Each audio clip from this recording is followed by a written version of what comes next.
Asamblea el resultado del cómputo de asistencia de los señores senadores. Honorable Asamblea, conforme al registro de asistencia se han acreditado 88 ciudadanos, senadores y senadoras. En consecuencia, hay quórum, señor presidente.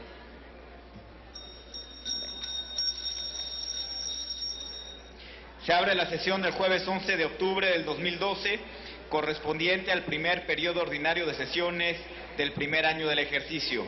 El orden del día está disponible en el monitor de sus escaños, con lo cual se informa de los asuntos que corresponden a la agenda de hoy. El acta de la sesión anterior se encuentra publicada en la Gaceta del Senado de este día. En consecuencia, consulte la Secretaría de la Asamblea en votación económica si se aprueba. Consulto a la Asamblea en votación económica si se aprueba el acta de la sesión anterior. Quienes estén por la afirmativa, a favor de levantar la mano. Quienes estén por la negativa, a favor de levantar la mano. Aprobada el acta, señor presidente. Bien, pasamos al siguiente asunto. Se recibió una comunicación de la senadora Sonia Mendoza Díaz del Grupo Parlamentario del Partido Acción Nacional, con la que remite el acta de la 18ª reunión de la Comisión de Asuntos Políticos Municipales y de la Integración del Parlamento Latinoamericano, celebrada los días 27 al 29 de septiembre del año en curso en Montevideo, Uruguay. La Asamblea ha quedado debidamente enterado. Pasamos al siguiente asunto. Asimismo, se recibieron las siguientes comunicaciones por las que se informa de la instalación de las diversas comisiones del Senado llevadas a cabo el 4 de octubre pasado. Una del senador Fernando Yunes Márquez, presidente de la Comisión de Defensa Nacional, y una de la senadora Margarita Flores Sánchez, presidenta de la Comisión de Relaciones Exteriores, África.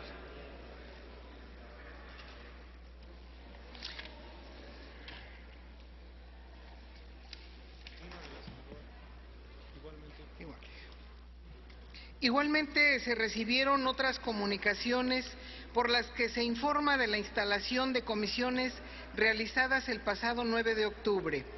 Una de la senadora María Elena Barrera Tapia, presidenta de la Comisión de Vivienda. Una de la senadora Hilda Flores Escalera, presidenta de la Comisión de Atención a Grupos Vulnerables. Una del senador Manuel Camacho Solís, presidente de la Comisión de Reforma del Estado. Una de la senadora Laura Angélica Rojas Hernández, presidenta de la Comisión de Relaciones Exteriores y Organismos Internacionales. Una del senador José Ascensión Orihuela Bárcenas, presidente de la Comisión de Fomento Económico. Una del senador Eviel Pérez Magaña, presidente de la Comisión de Asuntos Indígenas, y una de la senadora Ninfa Salinas Sada, presidenta de la Comisión de Medio Ambiente y Recursos Naturales. También se recibieron las siguientes comunicaciones por las que se informa de la instalación de otras comisiones del Senado efectuadas el 10 de octubre. Una del senador Francisco Búrquez Valenzuela, presidente de la Comisión de Desarrollo Urbano y Ordenación Territorial. Una del senador Félix González Canto, presidente de la Comisión de Turismo. Una de la senadora Mariana Gómez del Campo Gursa, presidenta de la Comisión de Relaciones Exteriores, América Latina y el Caribe.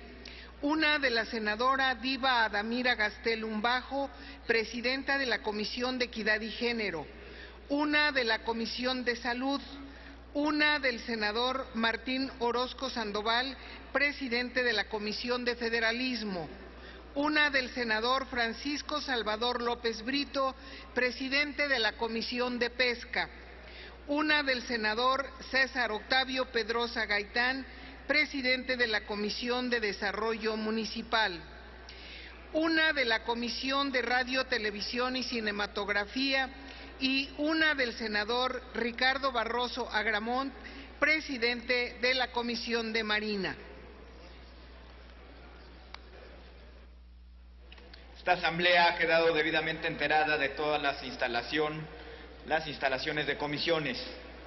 En otro apartado de la agenda de hoy, damos paso a las intervenciones de los grupos parlamentarios en torno a la resolución de la Asamblea General de la Organización de las Naciones Unidas, que designa el 11 de octubre como el Día Internacional de la Niña. En esa virtud, cada posicionamiento será hasta por un tiempo máximo de 5 minutos. Consecuentemente, tiene el uso de la tribuna la senadora Mónica Arriola Gordillo.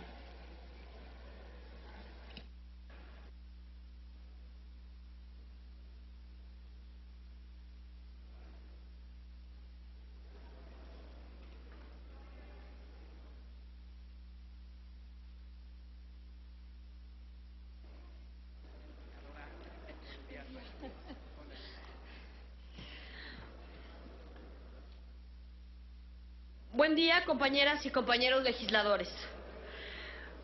Me voy a permitir hacer esta intervención desde un lugar muy personal, mi propia niñez. Ser una niña en nuestra sociedad es una tarea difícil. Implica crecer en un mundo repleto de deberes, caseros, familiares y el deber ser. Las niñas crecen formadas y programadas en nuestra sociedad para jugar un papel en particular, y quienes vivimos diferente a ese deber, lo hacemos porque tuvimos alguna gran ventaja, ya sea personal, familiar o afectiva. Digo todo esto porque la esencia de festejar el Día de las Niñas debe traer a la luz la necesidad urgente de brindar a este grupo sueños y fantasías, así como las herramientas para ser genuinamente libres. La libertad de ser quienes ellas decidan ser, de perseguir el sueño que decidan perseguir, la libertad de no ser y hacer lo que la cultura tradicional dicta. Ser niña es una gran responsabilidad, con las mamás y los deberes, con los papás y los quehaceres, y con la sociedad en las formas y modos que buscan someterlas y no permitirles hacer diferentes. Para las Naciones Unidas, el nombramiento del Día Internacional de la Niña se ha centrado en la especial situación de vulnerabilidad que sufren millones de niñas en todo el mundo y que las hace las más pobres de los pobres. Hasta el día de hoy, no existía ningún día que se enfocara expresamente en la situación de las niñas, uno de los grupos sociales más discriminados y para el cual existen muy pocas políticas públicas concretas. Por ello, celebramos la instalación de este día y la visibilidad que impone sobre las abandonadas que se encuentran. Inclusive, esta causa ha contado con el respaldo del actual Premio Nobel de la Paz, la liberiana Leyman Yibowi, quien afirmó que las niñas son el futuro. Así es fundamental que exista un día que esté íntegramente dedicado a sus asuntos. La importancia de un día para las niñas tiene su origen en garantizar que nuestra niñez disfrute plenamente de sus derechos fundamentales, derechos que deben ser siempre avalados por el gobierno y toda sociedad, y organizaciones y entidades, para que unidos todos los sectores de la población mexicana celebremos la merecida hazaña de ofrecerle a las niñas de México, sin excepción de color o clase social, salud, educación, equidad y protección. Porque entendemos que no hay progreso ni equidad en una sociedad sin derechos igualitarios ejercidos a plenitud desde la niñez. La violencia se practica contra las mujeres desde la infancia. De acuerdo a cifras de INEGI, en 2010 registró un 80% de población adolescente de 12 a 17 años no soltera, pero aún niña, que por su misma condición fue blanco fácil para sufrir vejaciones y actos de violencia. De 2005 a 2010, el número de muertes por homicidio en niñas de 15 a 17 años incrementó a más del doble, pasando de 70 a 151 defunciones. Esto, sumado a que desde el 2009 el número de defunciones por suicidios de mujeres ha ido en real incremento, superando las 250 muertes en la población de niñas de 10 a 17 años. Además, es de destacar que muchas niñas han sido enroladas en el crimen organizado. Según cifras oficiales, del 2006 al 2011, el número de mujeres menores de 18 años detenidas por delitos federales fue del orden de 693, lo cual representa el 9.1% de los adolescentes en conflicto con la ley. El 34.6% de las niñas detenidas por un delito federal fueron aprehendidas por posesión y consumo de drogas, mientras que el 19.2% fue detenida por infringir la Ley Federal de Armas de Fuego y Explosivos. De 2009 a 2011, la cifra de niñas detenidas por algún delito federal aumentó más del doble, pasando de 88 a 191.5. Si estas cifras no nos dan cuenta de la vulnerabilidad de nuestras niñas, nada lo hará. En ese sentido, la escuela y la educación para nuestra niñez, un segundo hogar, debería ser en donde se les debe transmitir conocimiento que les ayude a salir del círculo vicioso que la propia sociedad en muchas ocasiones les ha generado.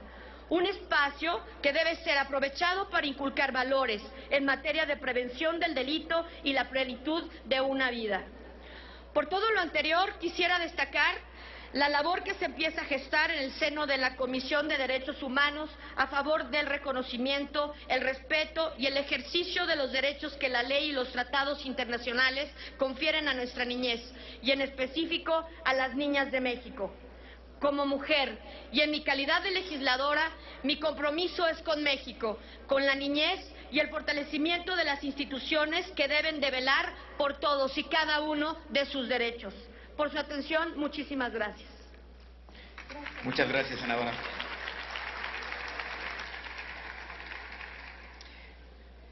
Para referirse al mismo tema, tiene el uso de la tribuna la senadora María Elena Barrera Tapia, del Grupo Parlamentario del Partido Verde Ecologista de México.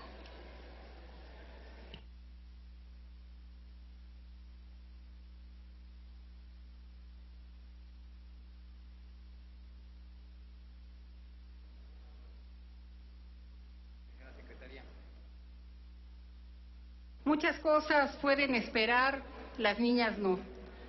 Resulta importante destacar la importancia que representa que la Organización de las Naciones Unidas sea quien designe un Día Internacional a favor de las niñas y además solicite a sus Estados miembros y organizaciones internacionales para observar el Día Internacional de la Niña y crear conciencia sobre la situación de las niñas en todo el mundo, ya que actualmente son cerca de 900 millones de niñas y mujeres que viven con menos de $1 al día en el mundo, y unos 500 millones de niñas y mujeres jóvenes ven desaprovechada su potencial, por lo que al hacer un llamado internacional a tomar conciencia de su condición es la mejor manera en que se puede atender a este grupo tan vulnerable a nivel internacional. De acuerdo con los datos de la Encuesta Nacional de la Juventud 2010, el 25.8% de las niñas y mujeres entre 12 y 19 años han estado embarazadas. A nivel nacional, desafortunadamente no existen datos actualizados y mucho menos desagregados por sexo y grupos de edad que nos permitan tener un claro panorama de la situación de vulnerabilidad en que se encuentran nuestras niñas. Es así que en el Estado mexicano no se puede pasar por alto el llamado internacional que se hace para entender y proteger a las niñas mexicanas. Inicialmente respondiendo a algunas cuestionantes: ¿en qué condiciones viven? ¿Cómo se desarrollan? ¿Por qué sus posibilidades de acceder a la educación son tan limitadas? ¿Qué esperan de la escuela? ¿Cómo definir una propuesta educativa que responda de manera significativa a sus condiciones de vida y trabajo y a sus características culturales si se les conoce tan poco? ¿Cómo ofrecerles alternativas que aseguren su continuidad educativa y correcto desarrollo psicosocial? ¿Cómo lograr simplemente a su derecho a ser infante? Responder a estas interrogantes no solo es un requisito de justicia y de equidad, sino son respuestas que deben de estar insertas en las políticas sociales del Estado mexicano. Se deben de definir los factores de riesgo, pues en tanto no sean definidos y entendidos, no existirá la posibilidad de llevar a cabo una protección asertiva.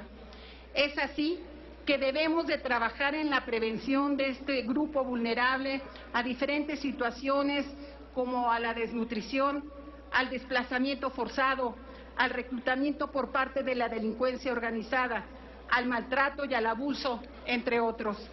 Es menester integrar políticas públicas que muestren que las niñas no son propiedad de alguien y por lo tanto no deben tomar decisiones por ellas, acceder a su cuerpo o atentar contra su integridad física, intelectual o emocional. Es nuestro deber estar pendientes y atender sus derechos a la vida, a la salud, al descanso, al esparcimiento, al juego, a la creatividad y a las actividades recreativas, a la libertad de expresión y a compartir sus puntos de vista con otros, a un hombre y a una nacionalidad, a una familia, a la libertad del pensamiento, conciencia y religión, a la protección contra el descuido o trato negligente, a la protección contra el trabajo infantil y contra la explotación económica en general, a la educación gratuita y obligatoria. Que este Día Internacional de la Niña sirva en mejor manera para incentivar en todos los mexicanos que formen o no parte de este público conciencia sobre la situación que las niñas viven en nuestro país, desde las regiones más marginadas hasta los entornos más favorecidos, a que respetemos y hagamos respetar sus derechos y en conjunto llevemos a la infancia mexicana a un mejor futuro. Muchísimas gracias. Muchas gracias, senadora.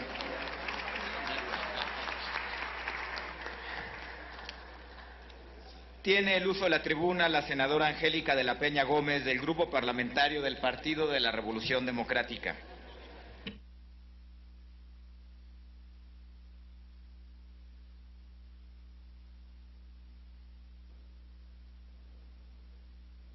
Gracias, señor presidente. Estimadas senadoras, senadores.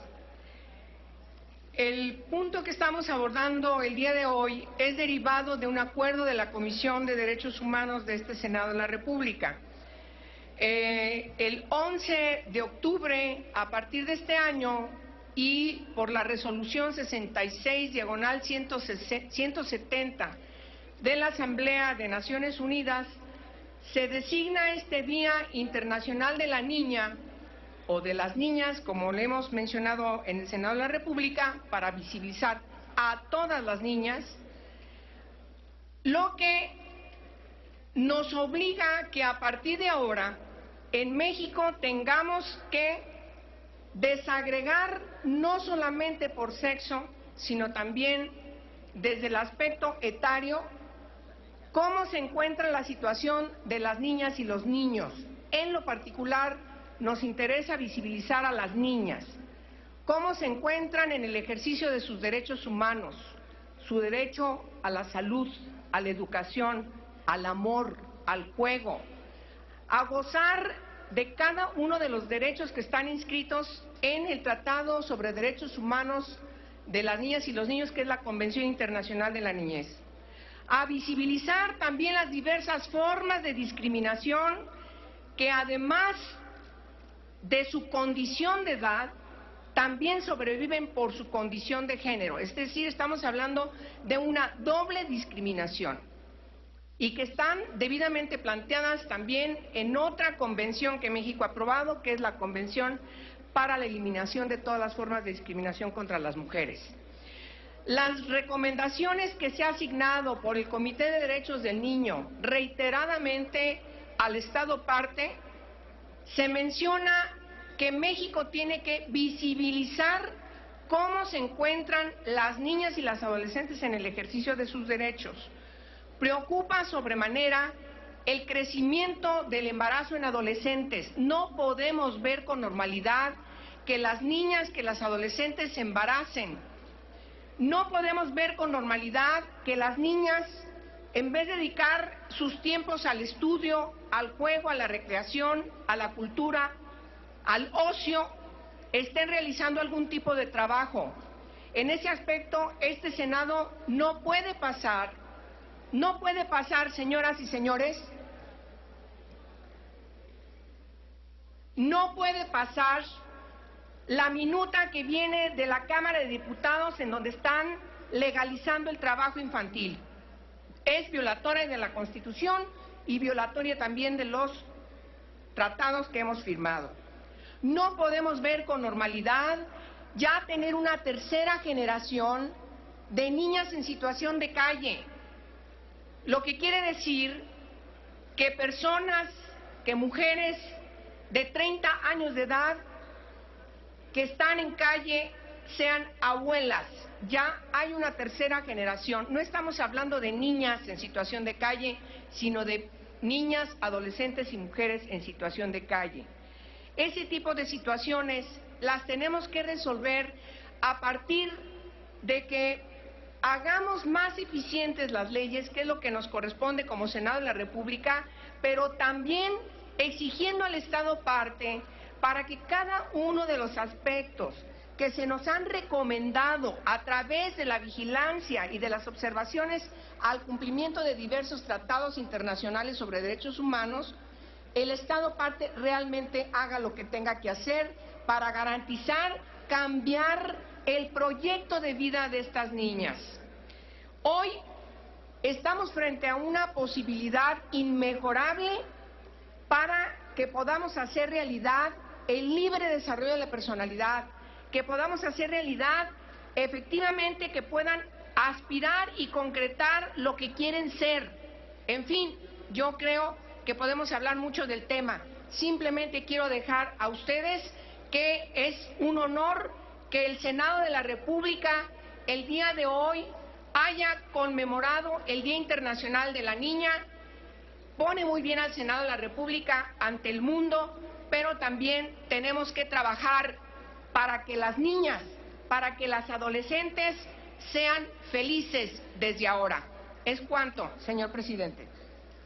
Gracias, señora senadora. Tiene el uso de la tribuna la senadora Sonia Mendoza Díaz, del Grupo Parlamentario del Partido Acción Nacional.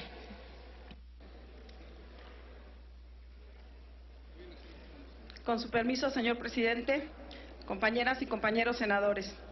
El Estado desempeña la función esencial de velar por el pleno y goce y ejercicio de los derechos humanos. Esta responsabilidad nos atañe a todos y a todas las que conformamos las instituciones públicas de los tres poderes de la Unión y a los tres órdenes de gobierno. Desde el Poder Legislativo, las y los legisladores debemos velar por el cumplimiento de los compromisos asumidos por el Estado mexicano a nivel internacional. Es por ello que el día de hoy, en cumplimiento de lo dispuesto por la Resolución 66/170 de la Asamblea General de las Naciones Unidas, desde esta tribuna celebramos la decisión de la ONU para conmemorar por primera vez el Día Internacional de las Niñas. No obstante, lo anterior nos obliga a mirar las necesidades más urgentes de ese sector de la población y crear conciencia sobre la situación que tienen las niñas en México y en todo el mundo, especialmente aquellas que por su condición se encuentran en una situación más vulnerable. En este contexto, debemos recordar que la creación de un día para las niñas en el calendario internacional se plantea a partir del Plan Internacional 2009, impulsado por diversos foros internacionales como una de las causas principales de su campaña internacional por las niñas, cuyo principal objetivo radica en la eliminación de la doble discriminación de la que son sujetas millones de niñas en todo el mundo por su género y por su edad. En el año 2000, en aras del cumplimiento de los derechos humanos de las personas y el desarrollo de los pueblos, los estados que conforman las Naciones Unidas, en un ejercicio de suma de voluntades, acordaron en la Declaración del Milenio establecer 8 objetivos principales para el año 2015, mismos que se encuentran relacionados de manera estructural con el desarrollo de las niñas, niños y adolescentes del mundo. La erradicación de la pobreza extrema y el hambre, lograr la enseñanza primaria universal, promover la igualdad entre los géneros y la autonomía de la mujer, reducir la mortalidad infantil, mejorar la salud materna, combatir el VIH y SIDA y otras enfermedades, garantizar la sostenibilidad del medio ambiente y fomentar una asociación mundial para el desarrollo, constituyen los 8 objetivos firmados por los Estados miembros de la Organización de las Naciones Unidas. De acuerdo con la Convención de los Derechos del Niño, las garantías fundamentales de la niñez engloban una gama de derechos civiles, culturales, económicos, políticos y sociales, que se fundamentan en los principios de no discriminación, el interés superior de la infancia, el derecho a la vida, la supervivencia y el desarrollo y el respeto a la expresión de la niñez. A nivel nacional, México reconoce a partir del texto constitucional y la Ley Federal para prevenir y eliminar la discriminación, la prohibición de discriminar a las personas por motivos tales como la edad y el género, y reconoce a partir de la Ley para la protección de las niñas y niños y adolescentes las prerrogativas a las que tienen derecho las niñas derivadas de la Convención. Según datos presentados por la UNICEF en el informe Progreso para la Infancia, publicado en abril del 2012, anualmente 1.4 millones de adolescentes mueren debido a lesiones sufridas en accidentes camineros, complicaciones en el alumbramiento, suicidio, violencia, el SIDA y otros problemas. Numerosos factores contribuyen a la incidencia de la violencia doméstica, entre los que destacan el matrimonio prematuro, las relaciones de poder basadas en el género, la posición económica de las mujeres y las prácticas tradicionales que la perpetúan. Datos disponibles revelan que en los países en desarrollo, casi por el 50% de las niñas y mujeres entre 15 y 49 años opinan que la violencia doméstica tiene justificación en determinadas circunstancias. No obstante, al llegar a la adolescencia, las niñas y los niños dejan atrás la infancia y asumen en ocasiones otros roles que van desde ser cabeza de familia, trabajadoras, trabajadores, titulares de derechos y ser responsables de obligaciones dentro de su sociedad. 1 de cada 4 niñas adolescentes entre 15 y 19 años de todo el mundo está casada o vive en pareja. En este marco, la problemática social va desde la deserción escolar hasta el comienzo anticipado de su vida reproductiva, situaciones que se vuelcan en riesgos de padecer violencia doméstica, entre otras situaciones de violencia. Compañeras y compañeros senadores, la dignidad humana es constitutiva de su propio ser. Es por eso que en Acción Nacional afirmamos que esta dignidad debe ser reconocida y garantizada a todo ser humano, sin importar su condición de hombre o mujer o su edad. Por ello, la razón de ser de todo grupo social, desde la familia hasta la comunidad internacional, debe ser al servicio de la persona, sumando voluntades que se tornen en acciones en favor de las niñas y los niños. Las demandas e intereses de las niñas resultan una oportunidad de legislar a favor de sus derechos para quienes tenemos la responsabilidad de gobernar. Su atención es urgente y nuestro compromiso constituirá nuevas circunstancias para miles de niñas en México y millones en el mundo. Las buenas prácticas trascienden y hoy es nuestra oportunidad para trascender y garantizarle a las mujeres y a las niñas que son el futuro de México una vida mejor, una vida feliz. Gracias, compañeros, por su atención. Muchas gracias, senadora.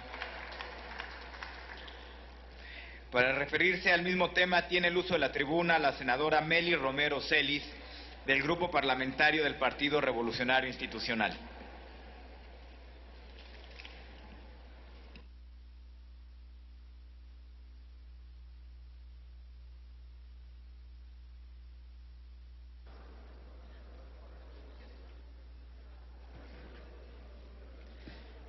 Señoras y señores senadores, buenas tardes a todos quienes nos acompañan. Hoy, 11 de octubre, se celebra por primera vez el Día Internacional de la Niña. Su objetivo es crear conciencia sobre la situación de las niñas en México y en todo el mundo. La campaña llama la atención sobre el hecho de que las niñas se enfrentan a un mayor riesgo de malnutrición, hambre y enfermedades con respecto a los varones. De igual manera, son ellas quienes tienen menos acceso a la educación y sufren mayores violaciones de sus derechos fundamentales. Aún en pleno siglo XXI y pese a los avances en temas referentes a igualdad y equidad, en muchos países las menores son discriminadas, dejadas de lado o explotadas, llegando al extremo del feticidio, mediante el cual se evita el nacimiento de miles de niñas en algunos países como la India, donde por el simple hecho de ser concebidas como mujeres se han perdido más de 10 millones de niñas en 20 años. Esta situación, además de lamentable, es reprobable y debe llegar a su fin. Las Naciones Unidas y los estados que la conforman han puesto como la problemática prioritaria para este año terminar con el matrimonio infantil. Este fenómeno social niega a las niñas su derecho a la infancia, interrumpe su educación, aumenta el riesgo de violencia y abuso y pone en peligro su integridad y su salud, con riesgos como la posibilidad de contraer el VIH o la muerte y discapacidad derivadas de la maternidad. El matrimonio infantil es una problemática de dimensiones globales. Alrededor de 1 de cada 3 mujeres jóvenes entre los 20 y los 24 años se casaron antes de alcanzar la mayoría de edad, lo que representa aproximadamente 70 millones de niñas y adolescentes. En México, de acuerdo a la UNICEF, el embarazo entre niñas y adolescentes afecta principalmente a las que habitan en zonas rurales, en condición de exclusión y en donde son víctimas de la violencia sexual. Los datos demuestran además que este problema desafortunadamente va en aumento. De acuerdo con el INEGI, en 1990, el 12% de las mujeres entre 15 y 19 años de edad habían tenido al menos un hijo. Para 2009, este porcentaje ya se encuentra en más del 15%. El embarazo adolescente impacta principalmente a las niñas indígenas, negándoles de facto la posibilidad de prepararse para alcanzar independencia económica en la edad adulta. Proteger a las niñas y garantizarles un futuro próspero y productivo no solo es lo más justo, es también una pieza clave para el desarrollo económico y el abatimiento de la pobreza. Por poner un ejemplo, de acuerdo a la Organización de las Naciones Unidas para la Alimentación y la Agricultura, garantizar el acceso equitativo a insumos a mujeres del sector ayudaría a incrementar la producción agrícola entre el 2.5 y el 4% en los países en desarrollo. Garantizar un desarrollo pleno a nuestras niñas es un punto integral en relación, pues, con la seguridad alimentaria.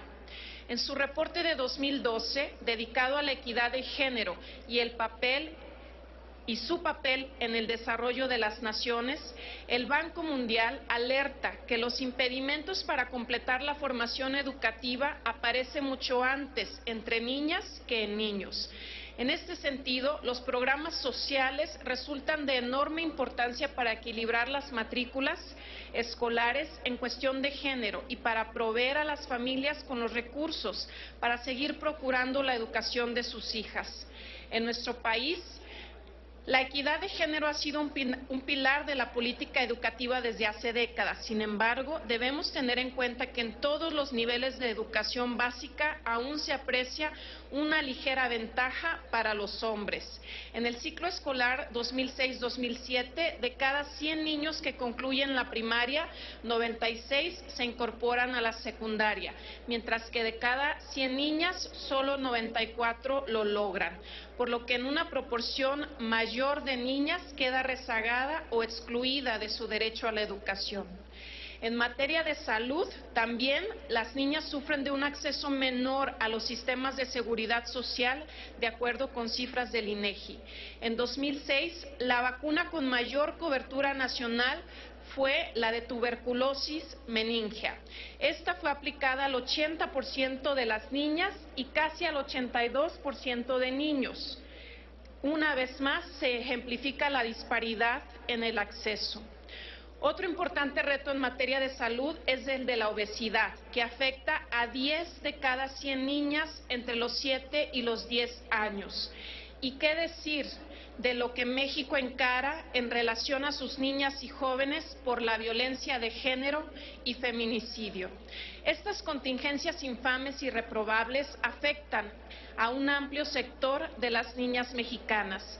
Entre 2005 y 2009, de acuerdo a un estudio de Naciones Unidas también, el 5.8% de las defunciones femeninas con presunción de homicidio en nuestro país correspondieron a niñas menores de 5 años y el 17% a defunciones de mujeres menores de 18 años.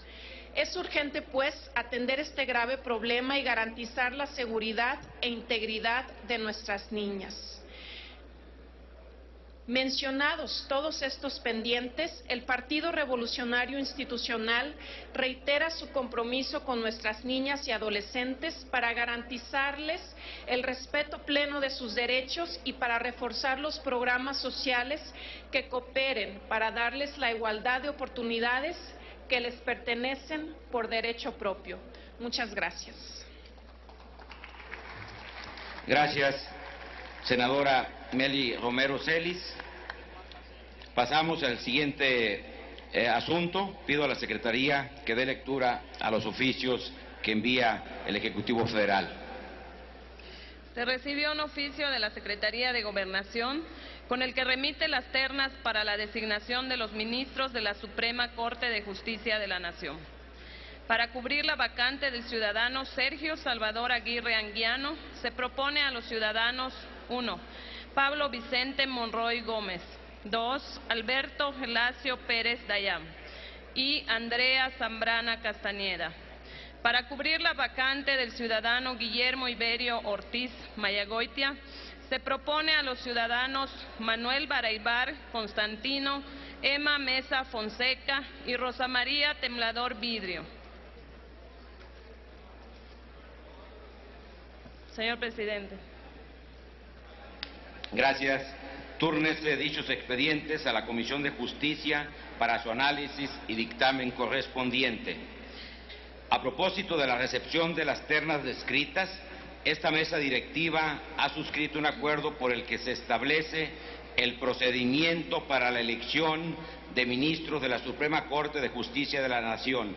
Dicho acuerdo está a disposición en el monitor de sus escaños, por lo cual solicito a la Secretaría de lectura únicamente a sus puntos resolutivos. Doy lectura a los resolutivos del acuerdo. Acuerdo. Primero, una vez recibidas las ternas con las propuestas para ocupar las 2 vacantes de ministros de la Suprema Corte de Justicia de la Nación, que habrán de actualizarse por conclusión del encargo de los ministros Guillermo Ortiz Mayagoitia y Sergio Salvador Aguirre Anguiano, el presidente de la mesa directiva las turnará a la Comisión de Justicia. La mesa directiva ordenará la distribución a los senadores de los expedientes de cada una de las personas propuestas en las ternas. Segundo, la comisión verificará que las personas propuestas en las ternas cumplan con los requisitos establecidos en el artículo 95 de la Constitución Política de los Estados Unidos Mexicanos.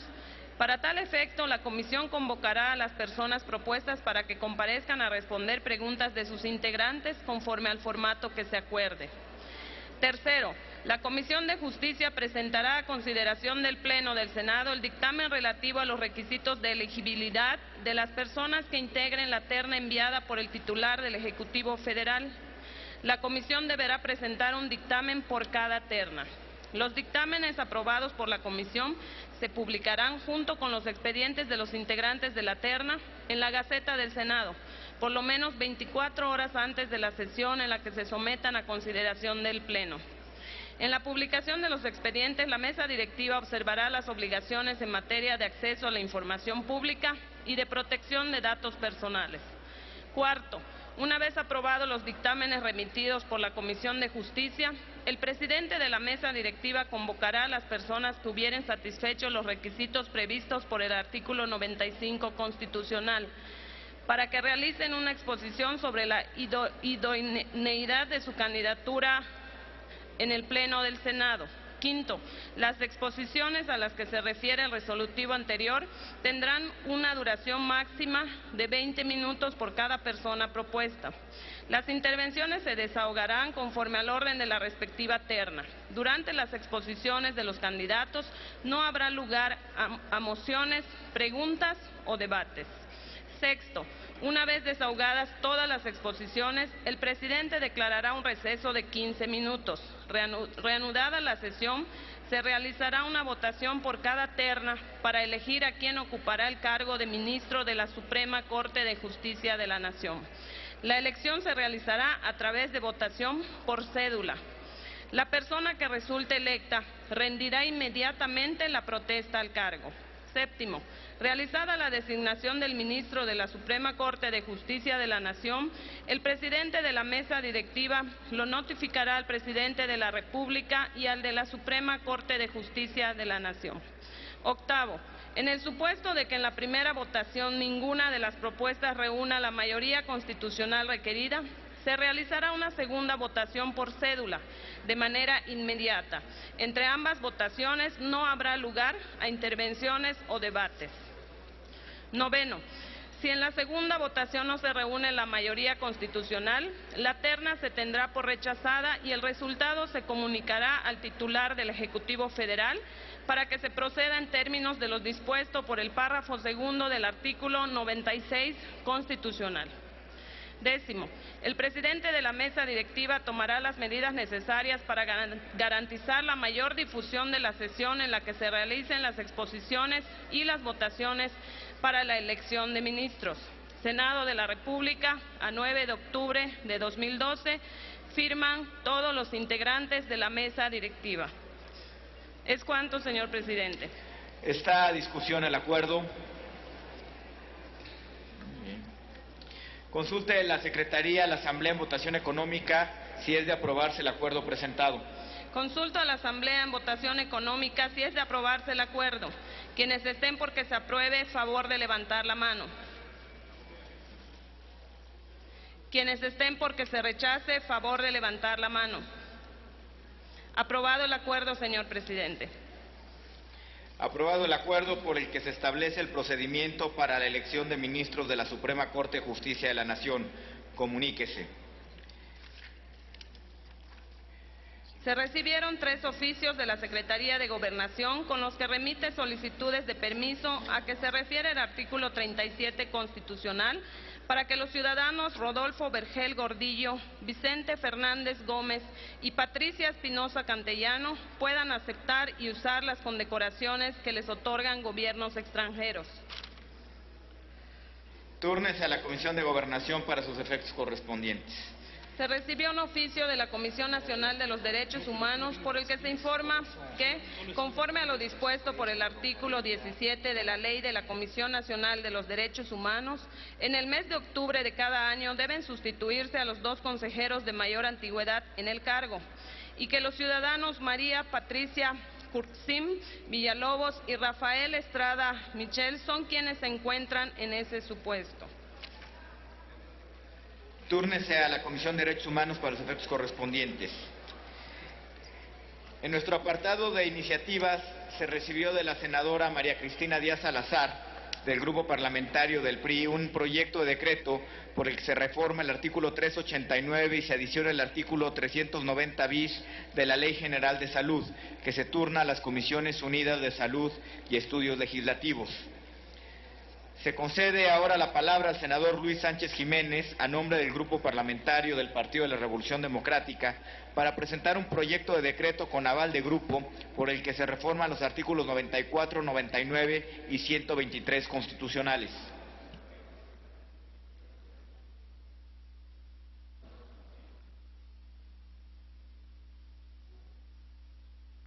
Muchas gracias, señor presidente, y le solicito sea tan amable de instruir para que sea insertada de manera íntegra el texto de esta iniciativa en el diario de los debates. Compañeras y compañeros senadores, en el marco de la discusión de las modificaciones a la Ley Federal del Trabajo, en la iniciativa preferente que envía el Ejecutivo Federal, hemos coincidido en algunos momentos en que dicha iniciativa, dada la naturaleza que establece la iniciativa preferente, no contempla algunos temas de fondo. Esta iniciativa que presento con el aval del grupo tiene que ver con esto. Tiene que ver con resolver el problema en México de la falta de creación de empleos y la productividad. Se requiere reformar nuestra Constitución para corregir lo que hoy es obsoleto, lo que ya no funciona o lo que está corrompido. Y me refiero al tema de las juntas de conciliación y arbitraje. En diversos momentos hemos coincidido con diversas legisladoras o legisladores de las diversas fuerzas políticas en que no es posible que estas juntas de conciliación y arbitraje continúen. Es ahí donde se da el grave problema de corrupción que da al traste en la relación obrero-patronal. En la iniciativa de reforma a la Ley del Trabajo se establece y se reconoce que es un grave problema el legislar durante largos tiempos los conflictos laborales, que se van hasta 4 y 5 años para resolverse. Y ahí en esa ley, en esa iniciativa, se establece que quien debe cargar fuertemente con esta falta de justicia expedita son los trabajadores al solo pagárseles 12 meses de salarios caídos.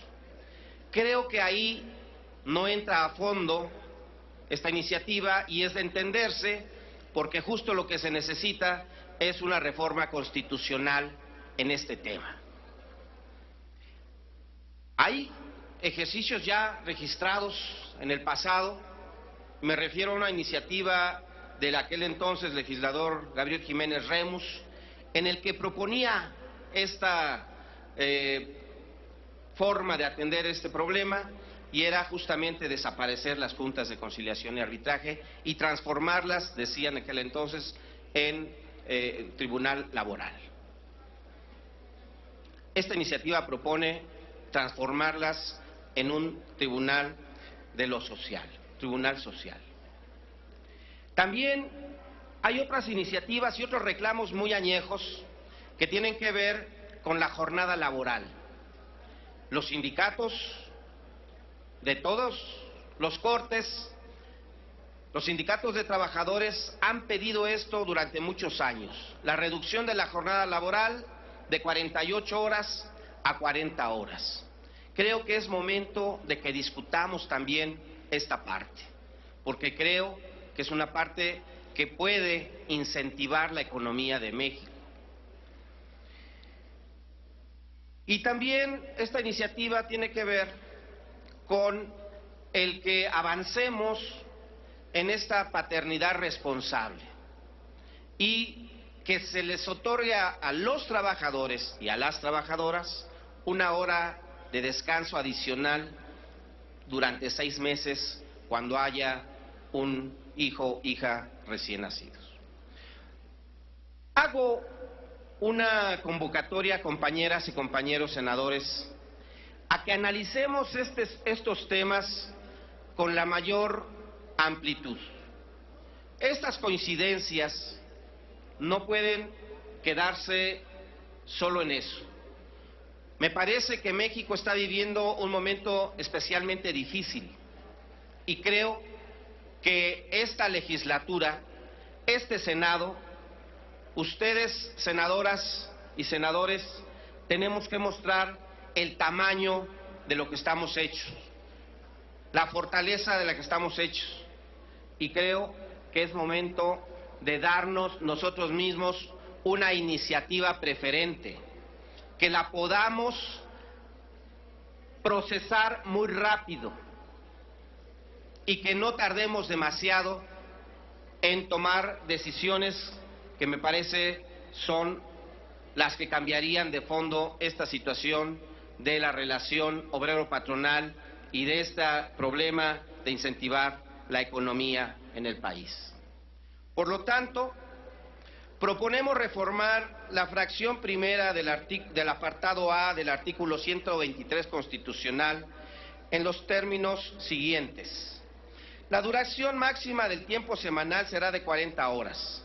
Los patronos y los trabajadores podrán convenir la distribución anual, mensual o semanal del tiempo de trabajo, pero en ningún caso la jornada ordinaria excederá de 9 horas, salvo en esta situación, la jornada máxima de trabajo diario será de 8 horas. Se trata de un instrumento favorable que favorece la productividad, ya que permite a los empresarios extender un poco la jornada diaria de trabajo a cambio de reducir la que corresponde habitualmente al sexto día, con lo que se logra que el trabajador pueda descansar más tiempo a cambio de la productividad que generó como consecuencia de haber extendido su jornada diaria por 1 hora. Desde cualquier punto de vista, ese sistema beneficia a ambas partes de la relación laboral sin exceder de las 40 horas semanales. No se trata de excluir la jornada de 8 horas, la cual permanece como la regla principal, sino abrir un espacio para que el trabajo sea más eficaz para el patrón y el descanso más amplio para el trabajador, lo que ciertamente permitirá ahorrar el pago de tiempo extra.